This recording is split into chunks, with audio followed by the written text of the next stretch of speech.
The crystal wine glass shattered against the marble floor as Jae-sung's hand closed around Adanna Obi's wrist in the penthouse hallway.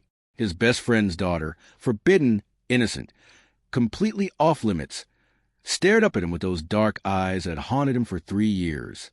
Going somewhere? His voice was silk over razors. She'd been trying to leave his charity gala early, and something primal in him snapped. You can't keep me here. Her pulse hammered against his fingers. Can I? He pulled her closer, watched her breath catch. Because I've spent 1,000 nights trying not to think about you. Tonight, I'm done trying. Adanna Obi had made a terrible miscalculation. She thought attending Jae-sung's annual charity gala would be safe. Her father would be there, hundreds of guests, security everywhere. She could slip in, fulfill her obligation, and disappear before he noticed her. She'd forgotten that Jae-sung noticed everything, especially her. Let go of me, Adanna whispered, trying to pull free. Other guests passed in the hallway, oblivious to the tension crackling between them. Not until you tell me why you're running. Jae-sung's thumb stroked the inside of her wrist, feeling her pulse spike. I'm not running. I have an early morning. Her voice came out sharper than intended. And you're being inappropriate. Inappropriate? He repeated the word like it tasted bitter. Is it inappropriate to notice when someone's been avoiding me for 6 months? You're my father's best friend. I don't owe you an explanation. No. His grip loosened but didn't release.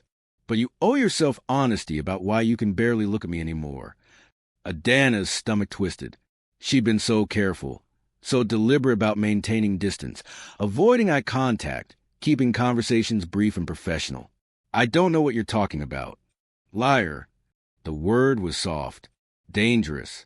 He leaned closer. You used to smile when I walked into a room. You used to ask me about work, about soul, about everything. Now you make excuses to leave the moment I arrive. So tell me, Adanna, what changed? Everything, she wanted to scream. Everything changed when I started noticing you're not just my father's friend. When I started dreaming about you. When being near you makes me feel things I have no right to feel. But she couldn't say that.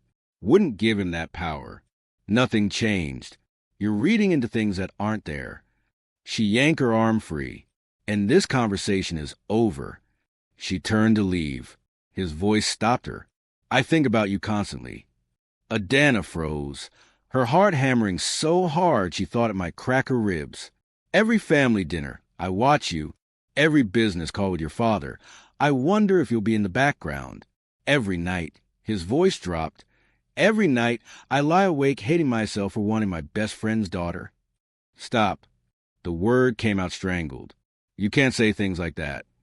Why not? They're true. Because you're 42 years old. Adanna spun to face him, anger finally overriding fear. Because my father trusts you. Because I'm 22, and you've known me since I was a teenager. Because this entire conversation is wrong on every possible level. I know. Pain flickered across his face. You think I haven't told myself that? You think I haven't tried to stop?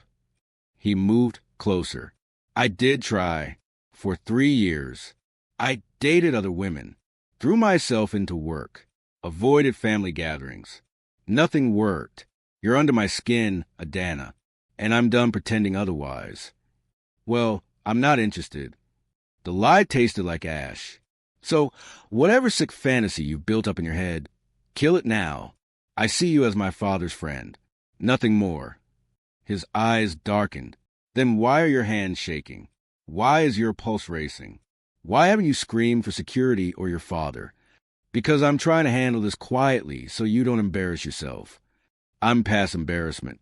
He stopped inches away. I'm past pride. I'm past every defense I've built. So here's what's going to happen. I'm going to tell you exactly how I feel, and then you're going to be honest, not polite, not careful, honest. I don't owe you. I'm obsessed with you. The confession came out raw, unfiltered. I memorize every word you say. I attend family dinners just to see you, even though being near you is torture. I've turned down relationships because no one compares. I think about you when I wake up, when I work, when I'm supposed to be focusing on anything else. You destroyed my control, Adanna, completely. The intensity in his eyes was terrifying. And worse, part of her responded to it. Some traitorous part that had noticed him at family dinners, that had felt something shift at that business retreat 6 months ago when their hands touched and electricity shot through her. But acknowledging it would destroy everything. You need therapy, she said coldly. Not a confession. I know it's inappropriate. I know it's predatory. His voice was steady despite the pain in his eyes. Which is why I'm giving you control. Tell me to leave you alone, really mean it, and I will. I'll stay away from family dinners. I'll avoid you at events. I'll be nothing but professionally distant. I can do that if it's what you want. Adanna should have said yes immediately. Should have ended this nightmare before it consumed them both. But the words stuck in her throat. Because some deeply hidden part of her, the part she'd been suppressing for months, didn't want him to leave her alone. Wanted to know what would happen if she admitted she'd noticed him too. That being near him made her skin heat, and her stomach flip in ways that terrified her. You're sick, she whispered. Probably. Jae-sung's thumb brushed her jaw without quite touching. But I'm also honest. Can you say the same? Before she could answer, voices echoed down the hallway. Her father's voice calling her name. Jae-sung stepped back immediately, creating appropriate distance. His face smoothed into the composed mask he wore in public. Nothing showing of the intensity from seconds before. Adanna, there you are. Her father, Adanna Obi, appeared with several business associates. Jae-sung, I was just telling the gentleman about the Lagos expansion project. They'd love to hear your perspective. Of course. Jae-sung's voice was perfectly controlled. Miss Obi, thank you for attending tonight. The formal address felt like a slap, like he could confess obsession 1 minute and pretend to be a stranger the next. It made her irrationally angry. You're welcome, she said coolly, then turned to her father. I'm heading out, Dad. Early morning tomorrow. She left before anyone could protest. But as she waited for the elevator, Jae-sung's head of security appeared. Mr. Park requested you remain until the end of the gala, the man said quietly. For your safety. There's been concern about aggressive paparazzi outside. It was a lie. Transparent and obvious. Tell Mr. Park I don't need his protection. Adanna's voice was ice. I'm leaving now. The security guard shifted uncomfortably. Ma'am, I really think. I said no. She pushed past him into the elevator, but as the doors closed, she caught a glimpse of Jae-sung at the end of the hallway, watching her leave with an expression that made her chest tighten. Hunger, desperation, and something that looked dangerously like heartbreak. Adanna lasted 2 days before her phone buzzed with a message from an unknown number. Then tell me you feel nothing. He pulled the car over suddenly, parking on the shoulder. Look me in the eye and tell me you feel absolutely nothing when I'm near you. That your heart doesn't race. That you haven't thought about that night. That you deleted my number like you said you would. Adanna's mouth went dry. I did delete it. Liar. His eyes searched hers. You saved it. Probably under something like don't answer or mistake. But you kept it because some part of you, even if you won't admit it, wants to see what happens next. You're delusional. Then prove it. Jae-sung's hand came up, hovering near her face without touching. Let me kiss you right now. If you feel nothing, I'll know. I'll walk away. I'll never bring this up again. No, because you're scared of feeling nothing? Or scared of feeling something? Adanna's pulse hammered. This was insane. She should demand he drive her home immediately. Should threaten to tell her father everything. Should do anything except sit here staring at his mouth and wondering what would happen if she closed the distance. I'm not scared of you, she whispered. I didn't ask if you were scared of me. I asked if you were scared of what you might feel. The question hung between them, heavy with possibility. Adanna knew the smart answer, the safe answer. But something reckless and dangerous was rising in her chest, demanding to know if this attraction was real or she'd built it up in her imagination. One kiss, she heard herself say, to prove you're wrong. Then you leave me alone forever. Satisfaction flickered in his eyes.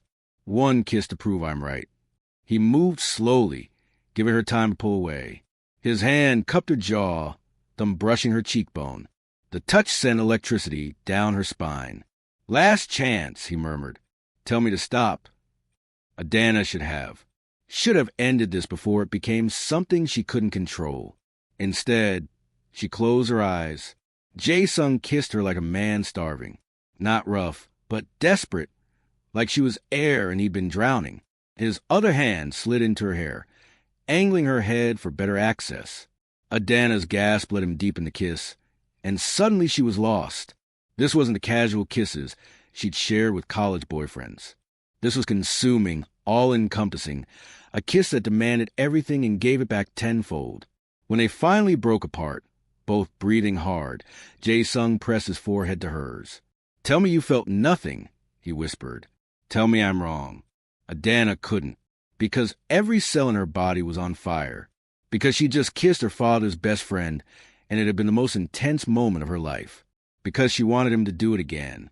"This doesn't change anything," she managed, even though her voice shook. "One kiss doesn't make this right." "No, but it proves I'm not imagining this." His thumb traced her swollen lips. "You feel it too. You're finally admitting it." "I'm not." "Your hands are in my shirt. You pull me closer. You kiss me back like you were drowning too." His eyes held hers. "So stop lying, Adanna.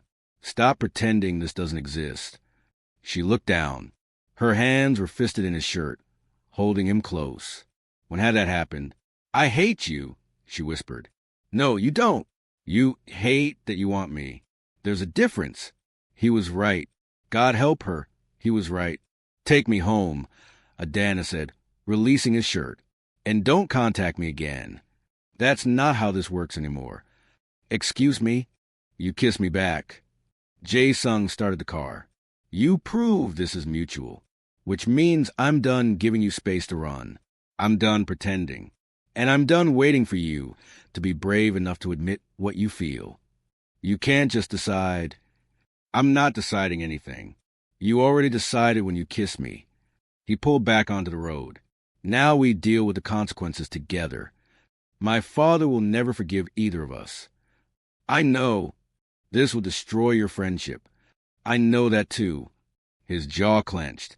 "But Adanna, I've spent 3 years in hell watching you from a distance. I'm not going back. Not now that I know you feel this too. One kiss doesn't mean... It means everything." His hand found hers, threading their fingers together. And deep down, you know it, Adanna wanted to argue, wanted to pull her hand away, wanted to deny everything. But she couldn't, because the terrifying truth was that Jae-sung was right.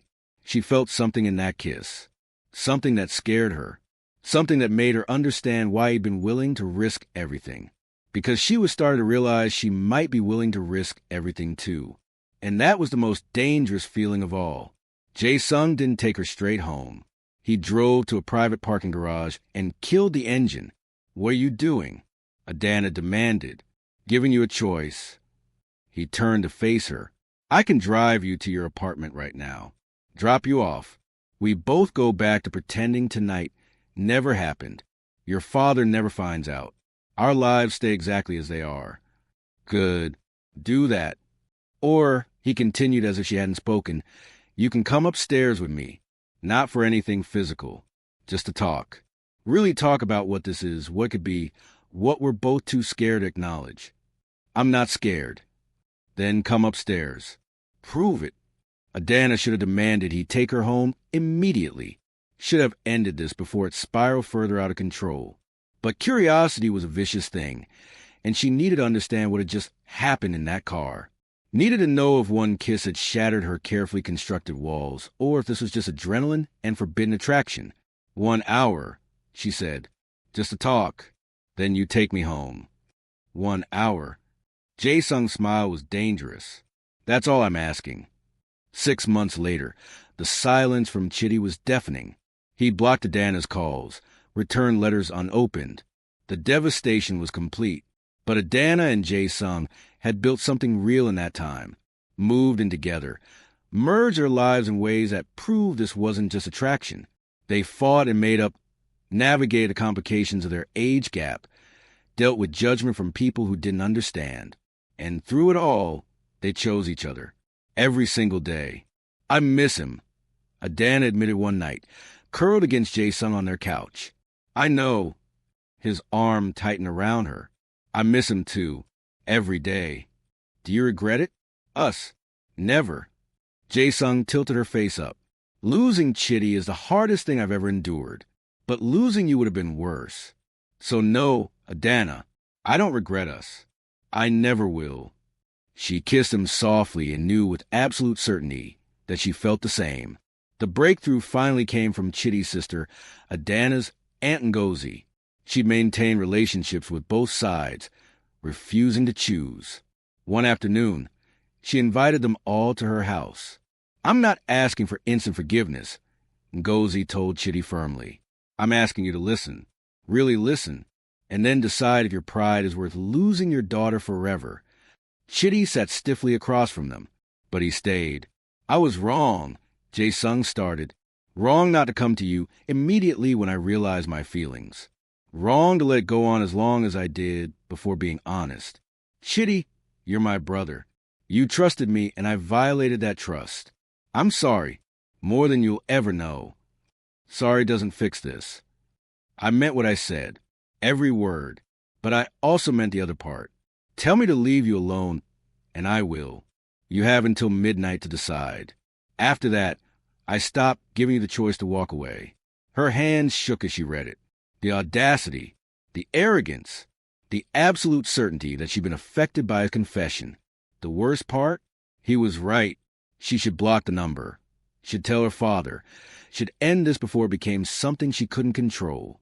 Instead, she found herself staring at the message for hours, replaying their conversation, remembering the intensity in his eyes, the raw honesty in his voice. I'm obsessed with you. No one had ever wanted her like that. Her ex-boyfriends had been casual, comfortable, safe. Jae-sung was none of those things. He was dangerous and intense and completely wrong for her. But he'd looked at her like she was the only thing in the world that mattered. At 11:47 p.m., Adanna typed a response. Don't contact me again. What you're feeling isn't love, it's obsession. And I won't be part of your midlife crisis. Lose my number. She hit send before she could change her mind. 3 minutes later, her phone rang. Unknown number. Adanna almost didn't answer, but curiosity and something darker made her pick up. I gave you a choice. Jae-sung's voice was low, controlled. You made it. I'll respect that. Good. But Adanna, I need you to understand something before I walk away. He paused. This isn't a midlife crisis. This isn't some fleeting obsession. I've been fighting this for 3 years, since your college graduation when you smiled at me and something in my carefully ordered world shattered. I spent 1,000 nights trying to talk myself out of it. Tried dating other women. Tried distance. Tried everything. Nothing worked. That's not my problem. I know. He laughed, the sound bitter. You're right. This is sick. Wrong. Inappropriate on every level. Your father is my brother in every way that matters. But Adanna, he stopped, if you ever change your mind, if you ever want to know what it's like to be wanted this completely, this desperately, you have my number now. I'm deleting it. You won't. The certainty in his voice made her pulse jump. Because some part of you, even if it's small, felt something tonight. Felt something when I was close. When I looked at you, and that curiosity won't let you walk away completely. You're delusional. Maybe, but I'm also right. His voice dropped. Good night, Adanna. I hope whatever you're running from doesn't destroy you the way it's destroying me. He hung up. Adanna stared at her phone, heart hammering. She should delete the number, block him, tell her father everything. Instead, she saved the contact under Don't Answer and went to bed, and dreamed of dark eyes and dangerous confessions, and a man who looked at her like she was an addiction he couldn't quit. 3 weeks passed. Adanna successfully avoided Jae-sung at 2 family dinners by claiming work emergencies. Her father was getting suspicious, but she didn't care. Distance was the only way to kill whatever dangerous thing had sparked between them. Then her car broke down at midnight on a deserted road outside Seoul. Her phone was dying. The tow service said 2 hours minimum, and the temperature was dropping fast. Adanna sat in her car, trying not to panic. When headlights appeared behind her, a sleek black car pulled up. The driver's door opened. Jae-sung stepped out. No. Adanna's stomach dropped. No, this is not happening. Your father called me. Jae-sung approached her car slowly, hands visible. Said you weren't answering your phone. Asked me to check on you, since I was nearby. I'm fine. Tow truck is coming. In 2 hours. In freezing weather. His eyes swept over her, checking for injury. Get in my car. I'll drive you home. I'd rather freeze. Adanna. I said no. She crossed her arms, even though she was already shivering. I don't need your help. I don't want your help. Call my father back and tell him I'm fine. Jae-sung was quiet for a long moment. Then he pulled out his phone and called someone. Chitty, I found her. Car broke down on Route 47. She's refusing help. He paused, listening. I understand. I'll stay until the tow arrives. He hung up and leaned against his car, arms crossed, making no move to approach her. What are you doing? Adanna demanded. Exactly what you asked. Not helping. Just making sure you don't freeze to death, so your father doesn't kill me. His voice was flat, emotionless.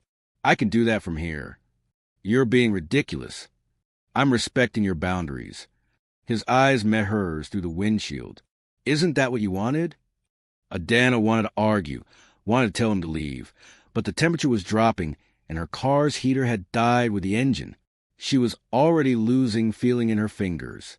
10 minutes passed. Then 20. Adanna's teeth were chattering now, her breath fogging the windows. Jae-sung didn't move, just stood there in the cold, watching her suffer because she'd been too stubborn to accept help. Finally, at 30 minutes, Adanna's pride cracked. Fine, she snapped, getting out of the car. You win. Drive me home. I'm not trying to win anything. But he opened the passenger door for her. I'm trying to keep you alive. The interior of his car was warm. Heated seats, climate control, luxury that made her frozen Toyota feel like a tin can. Adanna held her hands to the vents, trying to restore circulation. Jae-sung got in, but didn't start the engine immediately. He pulled off his jacket and handed it to her. I don't need. You're shivering so hard you can barely speak. Take the jacket. Adanna wanted to refuse, wanted to maintain the wall she built between them. But she was freezing and his jacket was warm and smelled like his cologne, expensive and intoxicating and entirely too tempting. She took it. They drove in silence for 10 minutes. The tension was suffocating. Thank you, Adanna finally said, hating how small her voice sounded. You don't have to thank me for basic human decency. I'm thanking you anyway. More silence. Then Jae-sung spoke, voice carefully neutral. Your father asked me to come to dinner next week. Said you'd be there. I'll make an excuse. How long are you going to keep doing this? Doing what? Running. He kept his eyes on the road. Avoiding family events. Lying to your father. Pretending that night at the gala never happened. It didn't happen. You had some kind of breakdown and said inappropriate things. End of story. Is that what you tell yourself? Now he did look at her, and the intensity made her breath catch. That I'm crazy? That what I feel isn't real. It doesn't matter if it's real. It's wrong. Why? Because of age? Because of my friendship with your father? Because society says so? All of the above. Adanna pulled his jacket tighter. You're 42. I'm 22. You've known me since I was 19. The power imbalance alone. What power imbalance? Jae-sung's voice sharpened. You have all the power, Adanna. You always have. One word from you, and I lose everything. My best friend, my reputation, my self-respect. You could destroy me with a single conversation. So tell me, where's the power imbalance? That's not. She stopped, frustrated. You're twisting this. I'm being honest. Something you still can't do. I know, But I need you to understand, I love Adanna. Completely. This isn't a midlife crisis or forbidden attraction. I've spent 6 months proving that what we have is real. She challenges me, makes me better. And yes, I'm older. Yes, our history is complicated. But my feelings are real. Chitty turned to Adanna. And you? Are you sure this isn't just rebellion? Attraction to someone forbidden? Dad, I'm more sure of this than anything in my life. Adanna's voice was steady despite the tears. I know you think I'm too young to know what love is, but I've dated. I've had relationships. This is different. Jae-sung sees me, really sees me. He doesn't try to control me or change me. He just loves me for exactly who I am. She leaned forward. I know you're hurt. I know this feels like betrayal, but I'm asking you to see past that, to see how happy I am, to give us a real chance. Chitty was quiet for a long time. Finally, he sighed. I don't like this. I don't like the age gap. I don't like how it started. And Jae-sung, he looked at his former friend, I'm not sure I'll ever fully forgive you. I understand. But, Chitty continued, Adanna is my daughter, and if this is what she wants, if you truly make her happy, then I'm willing to try.